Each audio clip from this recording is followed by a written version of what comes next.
বন্ধুরে আমার, ইমাম হাসান এবং হুসাইন রাদিয়াল্লাহু তাআলা আনহু আপনার আমার প্রাণের রাসূল তিনি বন্ধু বলে দিয়েছেন, আল হাসান ওয়াল হুসাইন সাইয়্যিদু শাবাবি আহলিল জান্নাহ। আমার রাসূল বলেছেন Imam Hasan and Husain are the leader of younger people in Jannah. ও চন্দ্রা সৈয়দাবাদের যুবক, এটা আমার কথা নয় রে, হাদিস শরীফের মধ্যে এসেছে রে যুবক, যারা ইমাম হাসান হুসাইনকে ভালোবাসতে পারলো, হৃদয়ের মধ্যে কলিজার মধ্যে তাদের বসবাস তৈরি করলো, তাদের বাসস্থান তৈরি করলো। ইমাম হাসান হুসাইন দুই ভাই এই সৈয়দাবাদের সকল যুবকদের জান্নাতের মধ্যে সরদার লিডার হবে। জোরে জোরে বলেন না সুবহানাল্লাহ, আর জোরে বলেন না সুবহানাল্লাহ।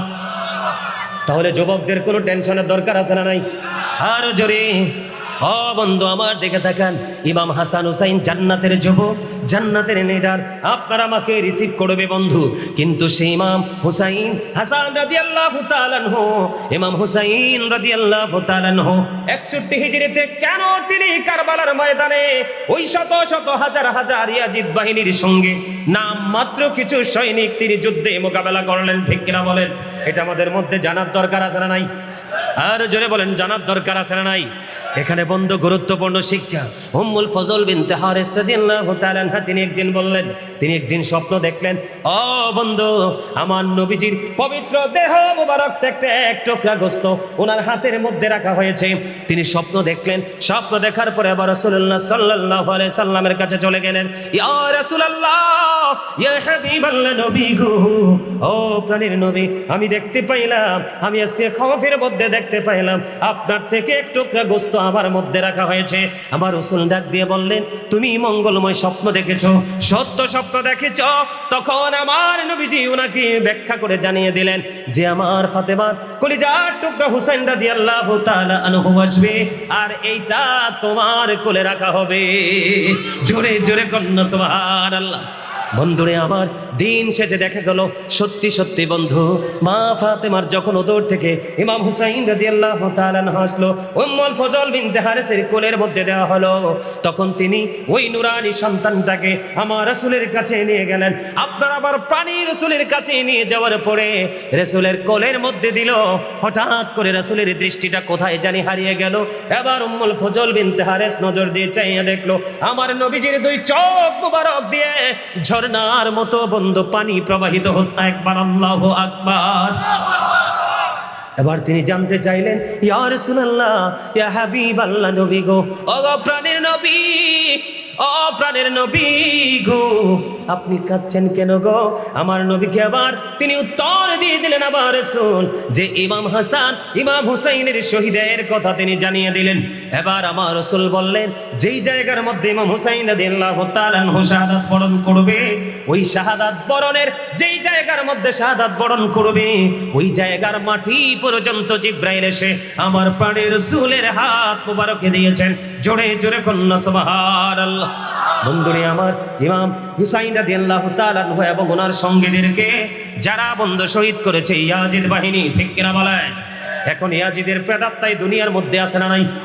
আর জোরে বলেন, আছে না নাই? শুহাদায়ে কারবালার মাস আসলে নবী এবং নবীর আহলে বাইতের প্রশংসা হয় না, আলোচনা হয় না, ইয়াজিদের নামের আগে হযরত ইয়াজিদ বলে সম্বোধন করে। কথা বলেন না কেন? আছে না নাই? আপনারা পাইছেন কিনা জানি না, আমি পাইছি, বড় আফসোস লাগলো বন্ধু। সেই আবার নিজেকে পীর দাবি করে। নাউজুবিল্লাহ বলে, আর জোরে। বন্ধুরে আমার, আমি আপনাদেরকে বলে দেই, ইমাম হাসান হুসাইনের সাথে যার বিদ্বেষ আছে বন্ধু, সে যদি মাকামে ইব্রাহিমের মধ্যে, কোথায়? কাবা শরীফে রুকনে হাজরে আসওয়াদের মধ্যে থেকে যদি সে নামাজ পড়ে রোজা করে, ও বন্ধু, মাকাম ইব্রাহিমের মধ্যে অবস্থান করে যদি সে রোজা করে নামাজ পড়ে, ইমাম হুসাইনের সাথে ইমাম হাসান রাদিয়াল্লাহু তাআলা আনহুর সাথে বিদ্বেষ নিয়ে তার ঠিকানা হয়ে যাবে জাহান্নাম। জোরে জোরে কন্যা নাউজুবিল্লাহ, আর জোরে বলেন না নাউজুবিল্লাহ। বন্ধুরে আমার, সেই ইমাম হুসাইন 61 হিজরিতে কারবালার ময়দানে ও বন্ধু ইয়াজিদ বাহিনীর হাতে শাহাদাত বরণ করলো। কিন্তু শাহাদাত বরণটা কেন করলো? ইমাম হুসাইনের কথা যদি বলতে হয়, কারবালার কথা যদি বন্ধু বলতে হয়, তাহলে ওই ক্যারেক্টারলেস ইয়াজিদের কথা অটো চলে আসে। ইয়াজিদ ছাড়া কারবালার আলোচনা করা যায় না। কি হয়েছে তোমার? এনাইও এনে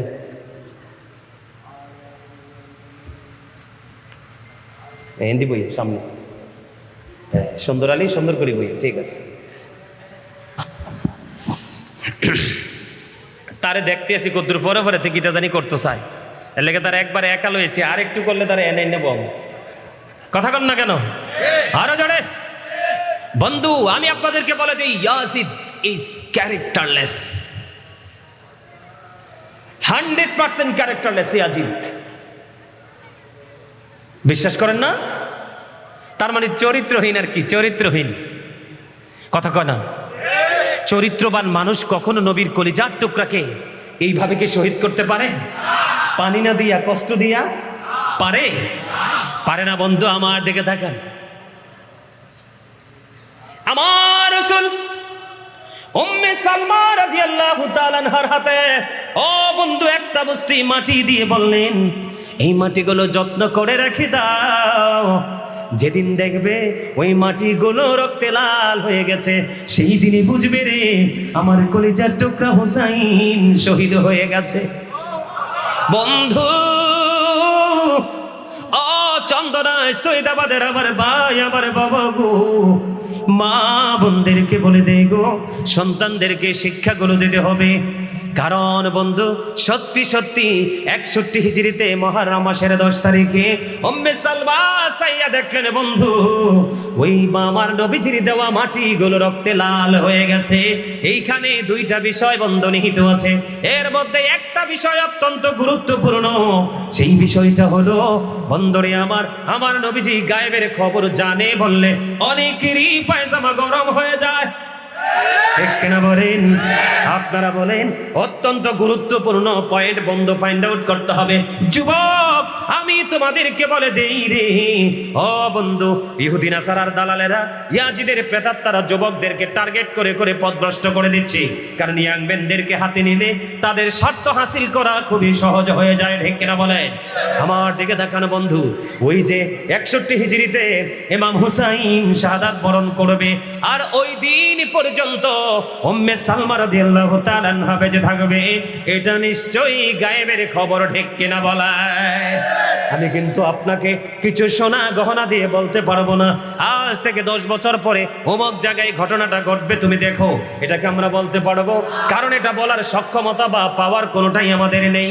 এই জন্য বন্ধু এখানে বোঝা যায় আমার নবীজি গায়েবের খবর জানে, এটা আমরা আহলুস সুন্নাত ওয়াল জামাতের আকীদা, ঠিক কিনা বলার? বন্ধুরে আমার, আমি আপনাদেরকে একটুখানি বন্ধু বলে দিতে চাই, এই ইমাম হুসাইনের কারবালার মর্মান্তিক যে অধ্যায়, সেই জায়গাটা নিয়ে আলোচনা করার আগে আমি আপনাদেরকে বলে দিতে চাই ইয়াজিদের চরিত্রটা কেমন ছিল বন্ধু। ইয়াজিদের বাবা ছিলেন আমার নবীর একজন সাচ্চা প্রেমিক, এটা আপনারা বিশ্বাস করেননি? আমির মুয়াবিয়া, এটা নিয়েও কিন্তু অনেক ফিতনা বা বিতর্ক আছে না নাই? অনেকে অনেক ধরনের কথা বলে, কিন্তু বন্ধু এটাই সত্য। অনেকবার বিশ্লেষণ করেছি, দেখেছি, সত্যি খুঁজে পাওয়া যায় আমির মুয়াবিয়া ছিলেন নবী প্রেমিক। সুবহানাল্লাহ বলেন না? আর জোরে বলেন না সুবহানাল্লাহ। বন্ধুরে আমার দিকে তাকান, ইয়াজিদ আমাদের দেশের মধ্যে এখন কিন্তু এরকম মুখোশধারী ইয়াজিদ বাহিনী দেখবেন। বন্ধুরে ইয়াজিদ প্রকাশ্যে কোনো মসজিদ ভাঙ্গে নাই, ইয়াজিদ প্রকাশ্যে কোনো মাজার ভাঙ্গে নাই, প্রকাশ্যে বন্ধু ইসলামের বিরোধিতা করে নাই। তার মুখে ছিল ইসলামের কথা, আর অন্তরে ছিল ইসলামকে ধ্বংস করার পায় তারা। এটার নামই হলো ইয়াজিদিয়াত। কে? মুখে একটা, অন্তরে আর একটা বন্ধু।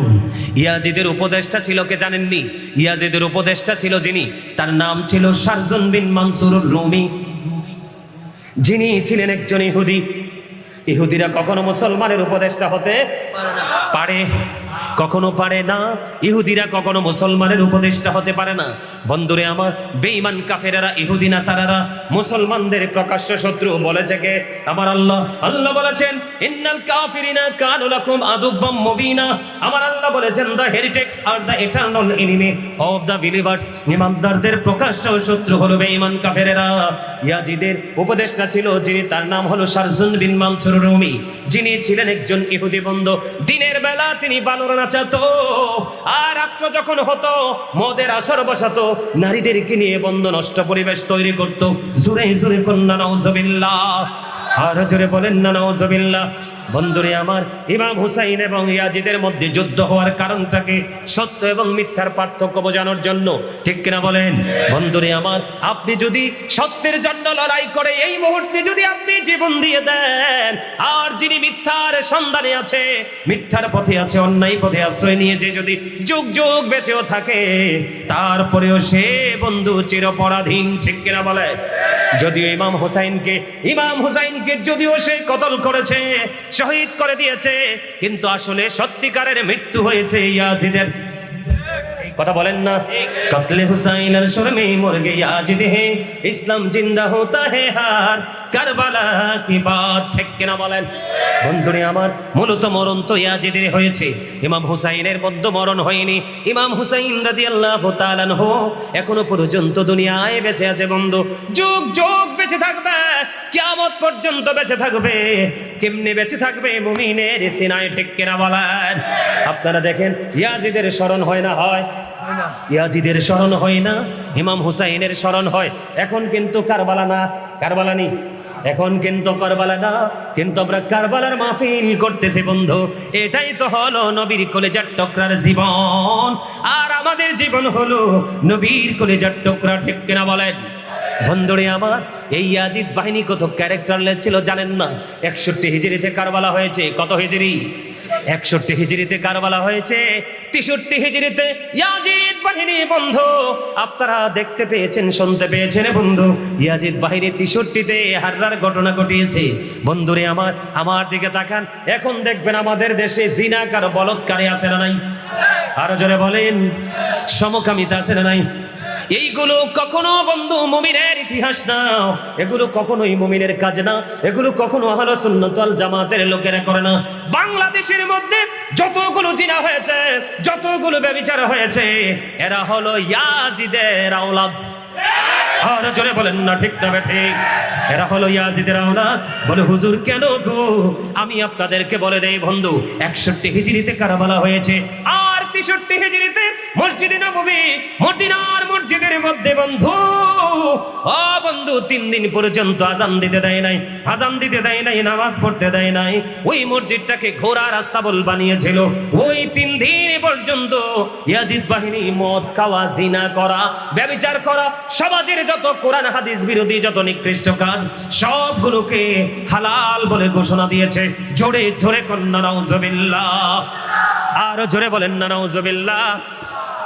আপনাদের নাউজুবিল্লাহর আওয়াজ বন্ধ মজা হয় না? আপনারা কি আমার কথা বোঝেন না? মসজিদে নববীতে কি হতে দেয় নাই? আজান দিতে দেয় নাই রে, নামাজ পড়তে দেয় নাই। বন্ধু, ঘোড়া কি পায়খানা প্রস্রাব করে কি করে না? আরো জোরে বলেন না। ওই মদিনা কত পবিত্র রে, কত প্রেমময় জায়গা বন্ধু। ওয়াল্লাহি আল্লাহর কসম করে বলছি রে, আমি যখন বন্ধু মদিনার দেয়ালগুলো, মদিনার হেরেমের ওয়ালগুলো যখন দেখেছিলাম, আমার কলিজাটা পুরো শীতল হয়ে গিয়েছিল। আর যখন আমার প্রাণের নবীর রওজা মোবারকে সবুজ গম্বুজ যখন আমার এই দুই আঁখি দিয়ে দেখেছিলাম বন্ধু, আমি প্রাণ ভরে সেদিন কেঁদেছিলাম, আল্লাহ তুমি সত্যি কি আমার প্রাণের রাসূলের কদমে হাজিরা দিতে আমাকে নিয়ে এসেছো। বন্ধুরে আমার, যেই হেরেমের মধ্যে নামাজ পড়লে 50,000 রাকাতের সওয়াব। কত হাজার? 50,000 রাকাতের সওয়াব রে। ও বন্ধু, ইয়াজিদ বাহিনী ওই পবিত্র জায়গায় আজান দিতে দেয়নি, নামাজ পড়তে দেয় নাই বন্ধু, নোংরা করে দিয়েছে, ঘোড়া রাস্তা বল বানিয়ে দিয়েছে। খেয়াল করো যুবক, তাদের ওই উত্তরসূরিরা এখন এই দুনিয়ার মধ্যে আছে বন্ধুরে আমার। আজান দিতে দেয় নাই, নামাজ পড়তে দেয় নাই, জোরে জোরে কন্যা নাউজুবিল্লাহ। শুধু বন্ধু এখানে ক্ষান্ত নয়, আমার মা বোনেরা শুনতেছে রে। ও বন্ধু, 63 হিজরিতে ইয়াজিদ বাহিনী এমন তাণ্ডব চালিয়েছিল, মদিনায় 1000 নারী অবৈধ সন্তান প্রসব করেছিল। জোরে জোরে কন্যা নাউজুবিল্লাহ। কত হাজার? 1000 নারী। কত হাজার? যুবক মুখস্থ করো, 61 হিজরিতে কারবালা হয়েছে। কত হিজরি? 61 হিজরিতে কারবালা হয়েছে। আর 63 হিজরি, 62, 63, একটা বছর ড্রপ দেওয়ার পরের বছরই ও বন্ধু মদিনাতে এমন তাণ্ডব চালিয়েছে রে, মদিনার সাধারণ নারীদের উপর ওই পাশবিক নির্যাতন চালিয়েছে। ও বন্ধু, ইয়াজিদ বাহিনীর তাণ্ডবে ওই মা বোনেরা 1000-এর মতো সন্তান অবৈধ প্রসব করেছে। জোরে জোরে কন্যা নাউজুবিল্লাহ। বন্ধুরে আমার, এই ইয়াজিদ বাহিনীরা দেখবেন, এখন দেখবেন তৌহিদি জনতার নামে মাজার ভাঙা শুরু করেছে, মন্দির পাহারা দেওয়া শুরু করেছে। ঠিক কিনা বলেন? আর জোরে বলেন। এগুলো ইয়াজিদ বাহিনীর কাজ। ওই জায়গায় আমি আসতেছি একটু পরে।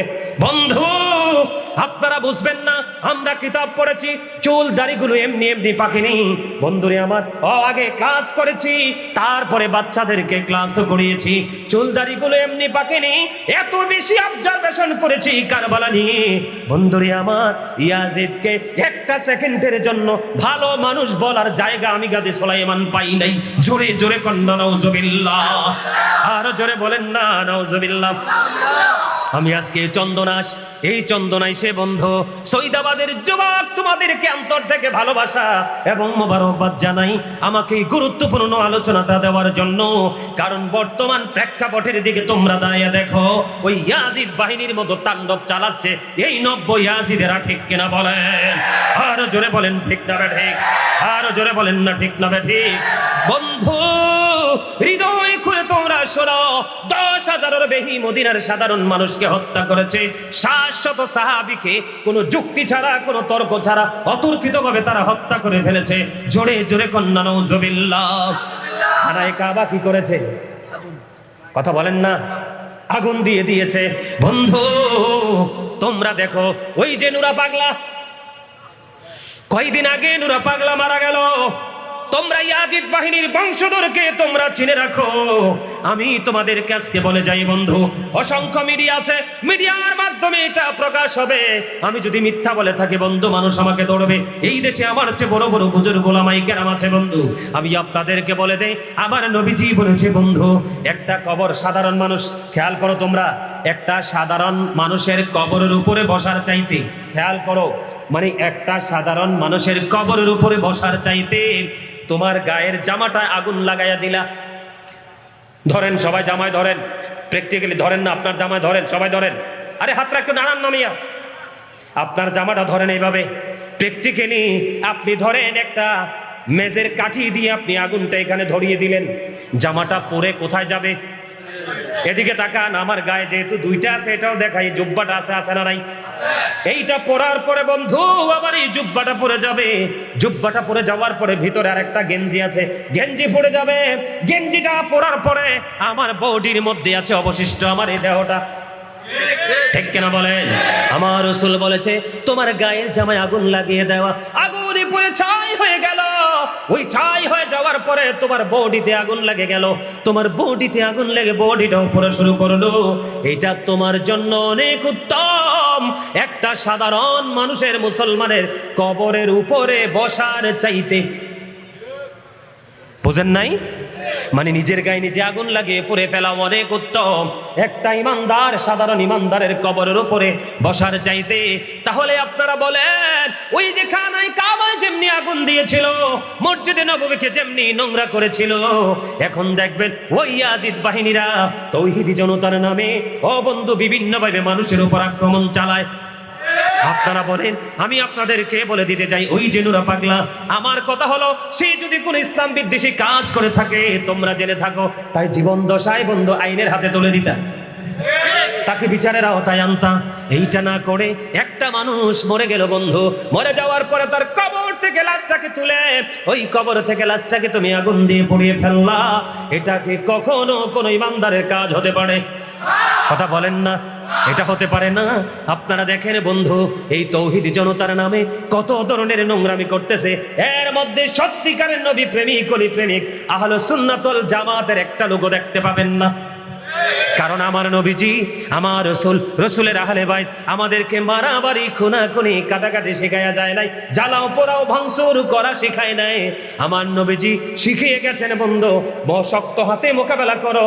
আর এইটা হলো মুসলমানের জন্য সবচেয়ে বড় শক্ত হলো কোরআন হাদিস। তারা বলেন না কেন? কোরআন হাদিস দিয়ে জীবনে মোকাবেলা করে এই পর্যন্ত একটা বাহাসে জিততে পারছিনি? পারছে কোনোদিন? আর পারবে না, কারণ তাদের ফোকাসটা অন্যদিকে। বন্ধুরে আমার, আমি আপনাদেরকে বলে দিতে চাই, আপনারা গভীরভাবে খেয়াল করেন, ইয়াজিদ বাহিনী সকল নোংরামের দিকে ছিল, আর আপনারা আমার প্রাণের রাসূলের কলিজার টুকরা নবীর আহলে বাইতের অন্যতম সদস্য ইমাম হুসাইন রাদিয়াল্লাহু তাআলা আনহু, তিনি ছিলেন সত্যকে প্রতিষ্ঠা করার জন্য কন্টিনিউয়াসলি তিনি ওনার অবস্থানে ছিলেন। ঠিক কিনা বলেন? বন্ধুরি আমার, এই জন্য আমরা ইমাম হাসান হুসাইনকে ভালোবাসি, আহলে বাইতকে ভালোবাসি। আমার দিকে তাকান বন্ধু, কারবালাটা যে হলো, ও বন্ধু, আমির মুয়াবিয়া। কে? আমির মুয়াবিয়া ইয়াজিদের বাপ। ইয়াজিদের বাবার কাছে বিভিন্নভাবে প্রস্তাব আসতে থাকলো যে আপনার পরবর্তী স্থলাভিষিক্ত করে যান ইয়াজিদকে। নাউজুবিল্লাহ বলেন। কারণ এটা সাহাবায়ে কেরামের নিয়ম নীতি না। কথা বলেন না কেন? আর তার পরবর্তী জেনারেশনকে চিহ্নিত করে নাই, হযরত ওমরও করে নাই। ঠিক কিনা বলেন? তাহলে আমির মুয়াবিয়া যেটা করতে চায় এটা পুরোপুরি কোরআন হাদিস বিরোধী, আমার নবীর আইনের পরিপন্থী। ঠিক কিনা বলেন? এখন আপনি আমি তো মানছি না, ইমাম হুসাইন কেমন করে মারবে? তিনি জান্নাতের সরদার, তিনি জান্নাতের লিডার। বন্ধুরে আমার, দেখতে দেখতে আমির মুয়াবিয়া পৃথিবী থেকে শেষ হয়ে গেল, বিদায় হয়ে গেল। আমির মুয়াবিয়া যখন শেষ হয়ে গেল বন্ধু, আমির মুয়াবিয়া যখন শেষ হয়ে গেল, শেষ হয়ে যাওয়ার পরে এদিকে তাকান, আমির মুয়াবিয়ার মৃত্যুর খবর ওই ইয়াজিদ বাহিনী গোপন করে দিল। গোপন করে ইমাম হুসাইনকে ইয়াজিদের হাতে বায়াত করার জন্য, চাপ সৃষ্টি করার জন্য মদিনার গভর্নর মারওয়ান ইবনে হাকামের কাছে চিঠি পাঠিয়ে দিলেন। এখন মারওয়ান ইবনে হাকাম কি করলেন? বন্ধু, ওনার কাছে যখন চিঠি পাঠালো, উনি সেই চিঠি বর্ণনা করলেন, কিন্তু উপস্থিত আহলে বাইতের পক্ষের সত্যের পক্ষের সাহাবীরা বিরোধিতা করলো।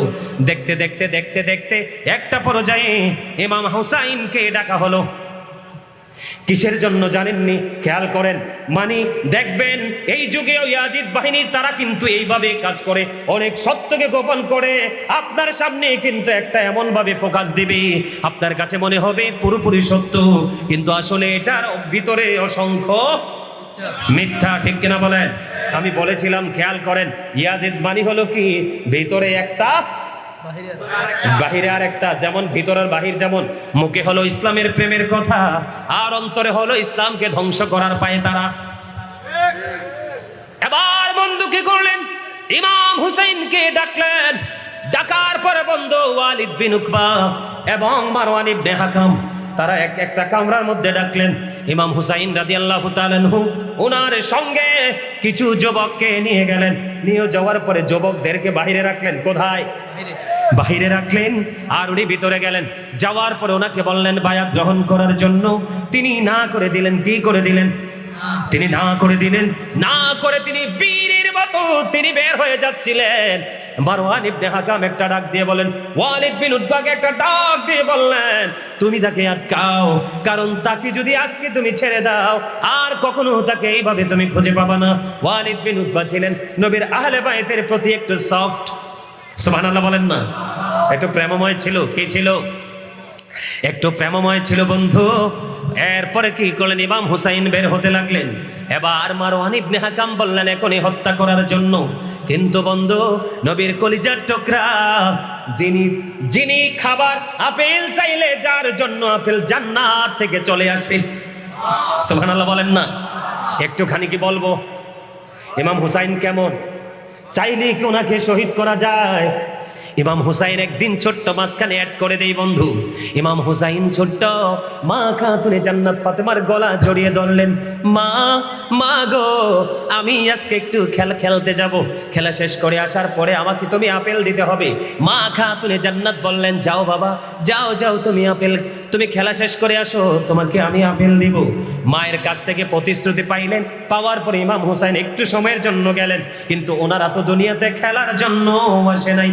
কিন্তু তখন তো বন্ধু তিনি ছোট। এবার যখন খেলা শেষ করতে গেল, খেলতে গেল, এবার মা ফাতেমার হঠাৎ করে মনের মধ্যে চিন্তা আসলো। হঠাৎ করে মা ফাতেমার মধ্যে চিন্তা চলে আসলো যে আমি আমার সন্তানকে, আমি আমার কলিজার টুকরাকে বলেছি আপেল খাওয়াবো, কিন্তু এখন তো মদিনার কোথাও আপেল খুঁজে পাওয়া যায় না। এখন তো আপেলের সৃজন না। এই কথা যখন বলল, মা খাতুনে জান্নাত একটু চিন্তায় পড়ে গেলেন। বন্ধুরে আমার, ধীরে ধীরে ধীরে ধীরে বন্ধু ললাটের মধ্যে ওনার ঘাম আমার রাসূলের হুজরা মুবারকের মধ্যে চলে গেল।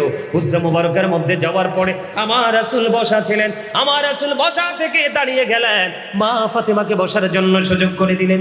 মা, মা গো, কেন গো আপনার ললাটে ঘাম দেখা যায়? বাবা, বাবা গো, আপনার কলিজার টুকরা হুসাইন আমার কাছে আপেল চেয়েছে, আমি বলেছি আপেল দিব, কিন্তু মদিনার কোথাও তো আপেল নাই, আমি কি করব বাবা?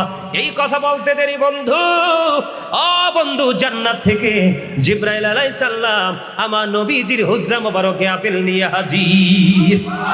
জোরে জোরে বলেন না সুবহানাল্লাহ। কি হয়ে গেল? হাজির হয়ে গেল। এবার বন্ধু দুইটা বাটি লাগবে, একটা চাকু লাগবে।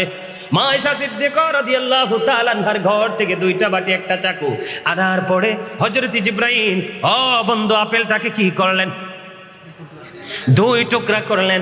এক টুকরা বন্ধু এই বাটির মধ্যে রেখে ঢেকে দিলেন, আর একটা টুকরা আমার প্রাণের নবীজির পবিত্র হাত মুবারকে দিয়ে দিলেন। দিয়ে দেওয়ার পরে আবার রাসূল কি করলেন? এইভাবে যেইভাবে দিলেন এইভাবে দিয়ে মা ফাতেমাকে বাড়ি পাঠিয়ে দিলেন। বন্ধু যারা মদিনায় গেছেন আপনারা দেখেছেন, আমার রাসূলের হুজরা মোবারক থেকে হযরত আলী ফাতেমার ঘর বেশি দূরে না। এবার কি করলেন? ইমাম হুসাইন দৌড়ে চলে আসলো। আসার পরে মা ফাতেমা আপেল খেতে দিলেন। মা গো, এত মজার আপেল আপনি কোথায় পেলেন? জীবনে কোনোদিন তো আমি এত মজার আপেল পাই নাই। বন্ধু আপেলটা দেখতে দুনিয়ার আপেলের মতো, কালারটাও দুনিয়ার আপেলের মতো, কিন্তু স্বাদ হলো জান্নাতি। সুবহানাল্লাহ বলেন না? এবার কে করলেন? জিবরাইল যেভাবে বললেন একটা বাটি দিয়ে ঢাইকা দিল বন্ধু। এবার আপেল খাইলেন, খাওয়ার পরে বললেন এত মজার আপেল কোত্থেকে আল্লাহ? তোমার নানার কাছে আল্লাহ পাঠিয়ে দিলেন। এবার জলদি দৌড় দিয়ে চলে গেলেন, নানা, নানা গো, এই আপেল আমাকে প্রতিদিন খাওয়াতে হবে। জোরে জোরে কন্না আল্লাহু আকবার। আমার রাসূল তাকে প্রতিশ্রুতি দিয়ে দিলেন, যাও যাও, ব্যবস্থা হয়ে যাবে।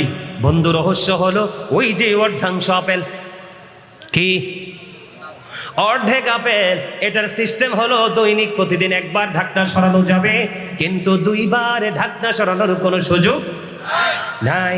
এবার পরের দিন ঢাকনা সরালেন। মা খাতুনে জান্নাত ফাতেমা ঢাকনা সরাইয়া দেখে ওই অর্ধেকটা আপেল পুরো আস্তা হয়ে আছে। মজা কি কমে গেল? আস্তা আপেলটা, অর্ধেকটা আপেলটা পুরো হয়ে আছে, পরিপূর্ণ হয়ে আস্তা আপেল যেমন এমন। জিবরাইল কিন্তু বলে গেছে অর্ধেকটা কেটে খাবে আর অর্ধেকটা ঢেকে রাখবে। এমনি করে করে প্রতিদিন যখন ঢাকনা সরাতো এই আপেলটা পুরো আস্তা হয়ে থাকতো। এই আপেলটা 2 বছর পর্যন্ত যেমন ছিল ওই 2 বছর পর্যন্তই কেটে কেটে খেয়েছে। প্রতিদিন ভিন্ন ভিন্ন স্বাদ ছিল, প্রতিদিন এক রকমের স্বাদ না। 2 বছর পরে আল্লাহর কুদরতে আপেল বন্ধ পুরো অদৃশ্য হয়ে যায়।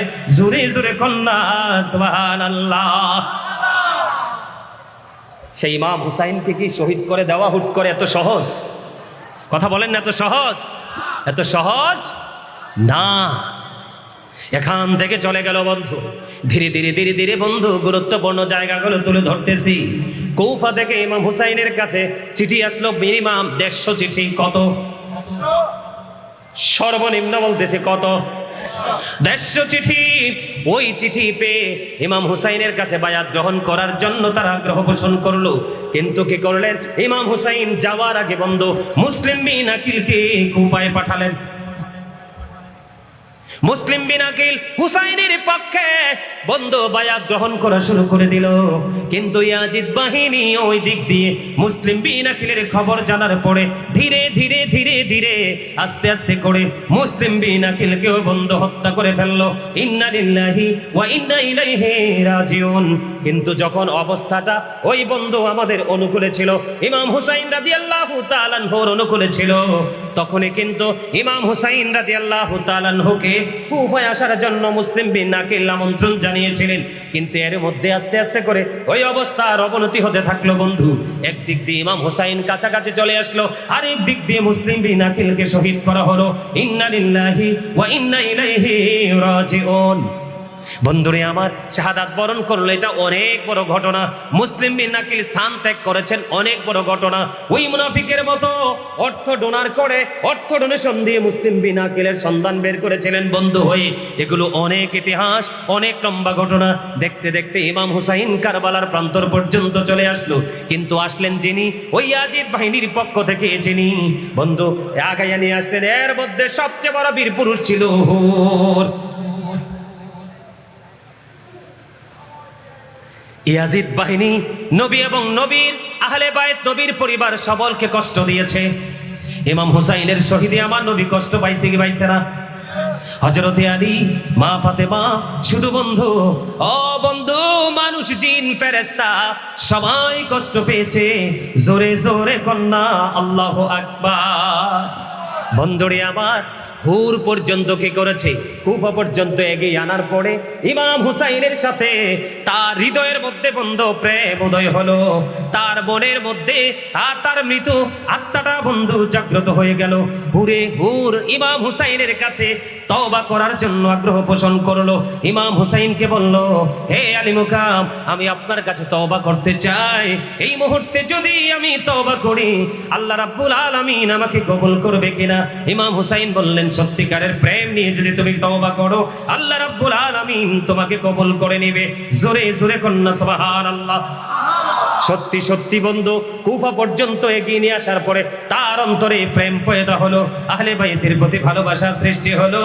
বন্ধুরে আমার, তিনি যখন তওবা করলেন, এবার ইমাম হুসাইন রাদিয়াল্লাহু তাআলা আনহুকে তাকে বললেন, তুমি নেমে আসো। এবার হুর বললেন, না না না, আমি নামবো না, আমি আপনার পক্ষ হয়ে সর্বপ্রথম শহীদ হব, আর আমার এই দেহটাই আপনার কদমে গিয়ে পড়বে। জোরে জোরে কন্যা সুবহানাল্লাহ।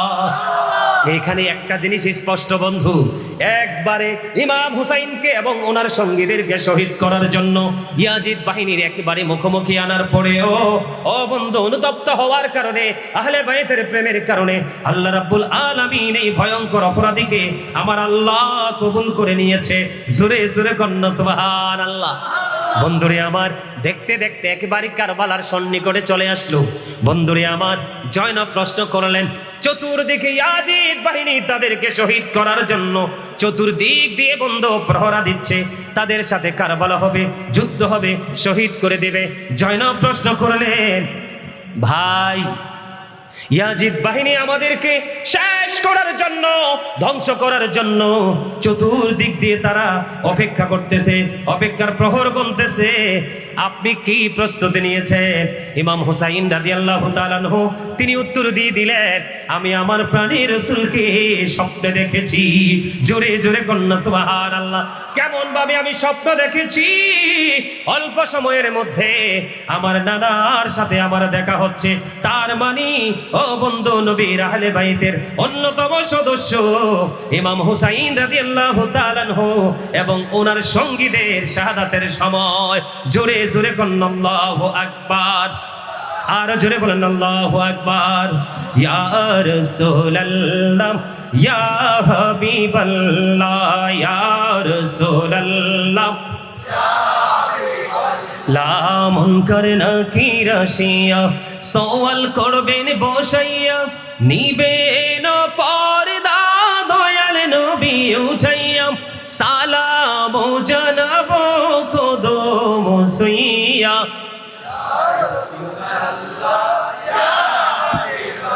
লা ইয়া রাসূলুল্লাহ, আসসালাতু ওয়াসসালামু আলাইকা ইয়া রাসূলুল্লাহ। জোরে জোরে বলেন আলহামদুলিল্লাহ।